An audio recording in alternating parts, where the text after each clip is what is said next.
Bonjour tout le monde. Quelle joie de se retrouver après tout près de Mondou. Un mois d'absence, hein? Alors c'est un bonheur de se retrouver avec vous aujourd'hui, en ce 23 janvier. Alors nous sommes le lendemain du dimanche de la parole de Dieu, hein? Alors c'est quelque chose qui doit se prolonger, hein? Et puis le but de ces réflexions, c'est justement qu'on ait cette nourriture quotidienne, vous savez, pour vraiment que la parole puisse s'incarner en nous, qu'on puisse s'en nourrir et qu'elle puisse vraiment instaurer ce royaume de notre Père du ciel davantage. Alors aujourd'hui, c'est Marc. Marc chapitre 3, versets 22-30. Alors il faut quand même se rappeler que Marc, il essaye d'expliquer qui il est Jésus. Hein? De toute façon, c'est pas mal le but de tous les évangélistes. Et aussi, qu'est-ce que ça signifie d'appeler Jésus le Sauveur? Hein? De quoi qu'il vient nous sauver? Alors, voilà le cœur de l'Évangile. Alors, si vous voulez, on va faire un Notre Père, tout simplement, pour nous disposer le cœur à accueillir cette révélation et accueillir cette empreinte de Jésus dans chacun de nos cœurs et par le Notre Père. Au nom du Père et du Fils et du Saint-Esprit. Amen.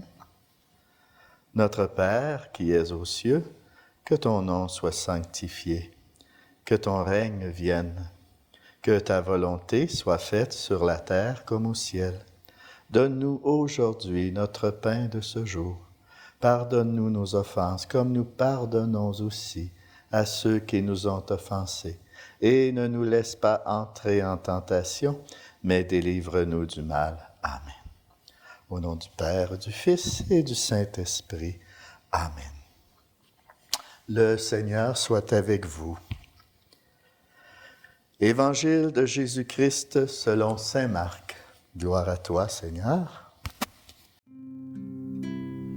Une lampe sur mes pas, ta parole, une lumière sur ma route. En ce temps-là, les scribes qui étaient descendus de Jérusalem disaient « Ce Jésus est possédé par Belzéboul. C'est par le chef des démons qu'il expulse les démons. » Les appelant près de lui, Jésus leur dit en parabole « Comment Satan peut-il expulser Satan? Si un royaume est divisé contre lui-même, ce royaume ne peut pas tenir. Si les gens d'une même maison se divisent entre eux, ces gens ne pourront pas tenir. Si Satan s'est dressé contre lui-même, s'il est divisé, il ne peut pas tenir. C'en est fini de lui. Mais personne ne peut entrer dans la maison d'un homme fort et piller ses biens s'il ne l'a d'abord ligoté. Alors seulement il pillera sa maison. Amen, je vous le dis, tout sera pardonné aux enfants des hommes, leurs péchés et les blasphèmes qu'ils auront proférés. Mais si quelqu'un blasphème contre l'Esprit Saint, il n'aura jamais le pardon. Il est coupable d'un péché pour toujours. Jésus parla ainsi parce qu'ils avaient dit, il est possédé par un esprit impur. Acclamons la parole de Dieu.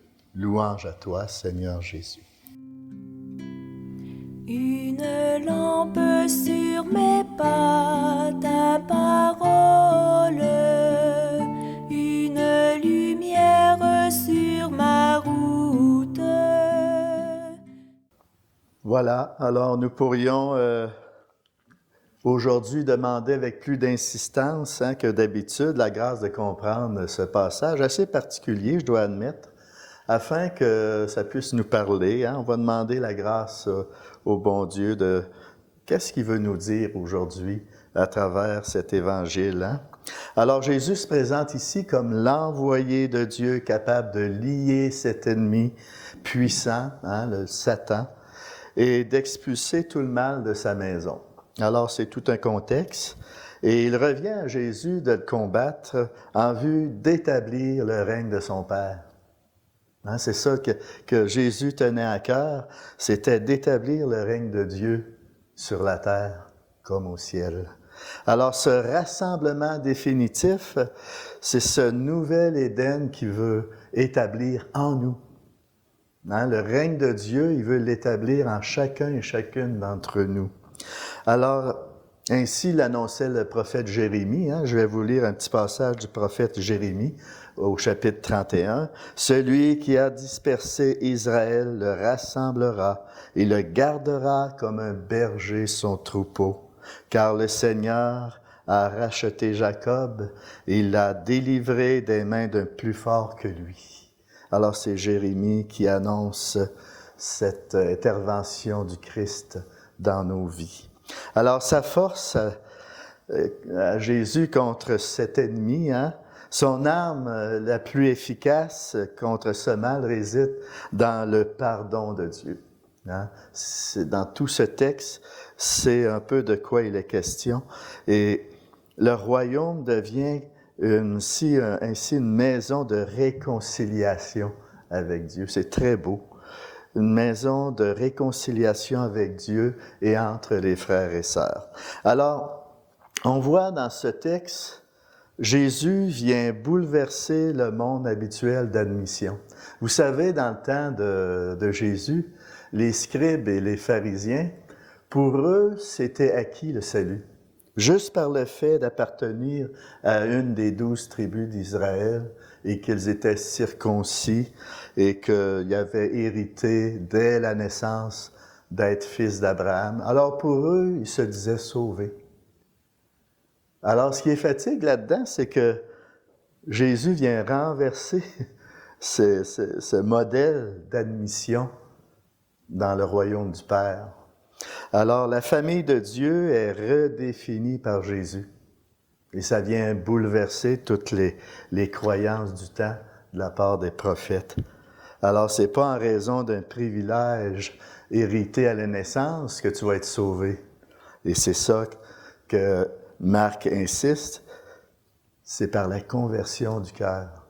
C'est par la parole, adhérer à la parole du Christ, à la parole de Dieu et surtout à la volonté de notre Père du ciel. Alors ça vient choquer les pharisiens en quelque sorte, parce qu'ils sont accaparés le salut juste pour eux. Pourtant, on voit Jésus qui fait un effort dans ça pour que les scribes comprennent. On retourne au texte. Jésus dit, les appelant près de lui, Jésus leur dit. On voit toute la bienveillance de Jésus pour que les scribes puissent accueillir cette bonne nouvelle. Malheureusement, leur intention est mauvaise. Et c'est là qu'on touche le péché contre l'Esprit Saint, qui est simplement, c'est pas simple, hein, mais c'est la destruction de la vérité. C'est-à-dire la destruction de Dieu lui-même, de sa volonté, de ce qu'il veut accomplir en nous. C'est le péché contre la vérité, hein, où on appelle mal le bien, et le bien, on l'appelle mal. Alors, on renverse tout ça, c'est chaotique. Alors, c'est refuser d'une façon consciente le dessein de Dieu sur toi. C'est ça le péché contre l'Esprit Saint. C'est refuser la réconciliation. C'est refuser le royaume qui nous est proposé par le Christ. Hein? Alors, ça revient tout simplement à se condamner soi-même. Alors, c'est un risque que prennent les scribes ici, à qui ce message est adressé dans le texte. Ils s'opposent au royaume que Jésus leur propose, à ce royaume de Dieu que le Christ vient bâtir pour eux. Alors, ils s'excluent eux-mêmes de ce royaume par leur attitude, par leur arrogance. Hein, ils se coupent du royaume de Dieu volontairement. Ainsi, pour Marc, seule l'adhésion à la personne de Jésus ouvre au salut. Je conclus là-dessus, hein. Cette parole de Dieu aujourd'hui, c'est pas une condamnation, hein, mais un appel à se ressaisir et à se reprendre intérieurement, à accueillir le royaume comme un don, le royaume de Dieu comme un don. C'est aussi une invitation qui est adressée à chacune d'entre nous, de nous garder de tout jugement hâtif dans notre société aujourd'hui qui est bousculée, c'est chaotique. Alors, il ne faut pas porter un jugement trop sévère d'une façon hâtive, mais d'accueillir le royaume de Dieu qui veut s'instaurer en moi par sa parole. Alors, vous savez, l'être humain, moi le premier, on est tous des paresseux, à quelque part. Puis la spiritualité, c'est pas une sieste. Ça demande beaucoup de travail, c'est exigeant. Alors, nous devons avoir une âme lumineuse, une âme amoureuse de la parole, pour pouvoir accomplir ce don pourquoi le Seigneur nous a créés. À revenir au but à laquelle on a été créés. Que le royaume de Dieu puisse s'instaurer en nous et autour de nous. Alors ça exige des efforts. Ça exige de connaître le Christ. Plus nous allons le connaître, c'est ça la vie éternelle, c'est de connaître le Christ, celui que le Père a envoyé. C'est ça la vie éternelle. Alors c'est cette vie qui va bouillir en moi. Plus je le connais, plus ça va être savoureux. Et ça s'accomplit par sa parole, par les sacrements et par la prière. Par une vie sous la mouvance de l'Esprit Saint. C'est toute la Trinité qui habite en nous par notre baptême.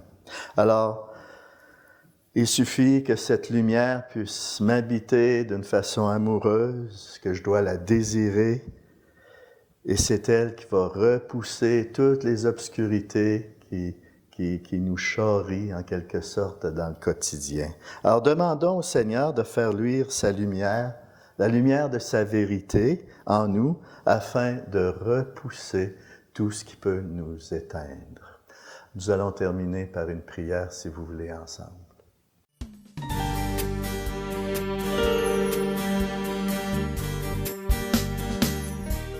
Si vous voulez, on va prier avec Marie qui défait les nœuds, si vous voulez. Dieu notre Père, ne permets pas qu'aucun de tes enfants se damne délibérément, alors que voyant la lumière, il lutte contre la lumière résolument et persévère dans cette voie. Tranche-les ces liens qui nous retiennent loin de la plénitude de la vie dans l'esprit. Car toi seul es notre force, toi seul es notre rempart, toi seul es notre bouclier. Qu'on puisse être toujours, Seigneur, immergé en toi, plongé dans ta bonté, dans ton amour, dans tout ce que tu veux pour chacun et chacune d'entre nous. Amen. Et que le Seigneur vous bénisse dans cet élan. Vous puissiez avoir cet élan amoureux, en quelque sorte, de la parole, au nom du Père, du Fils et du Saint-Esprit. Amen. Allez et demeurez dans la paix du Christ. À la prochaine.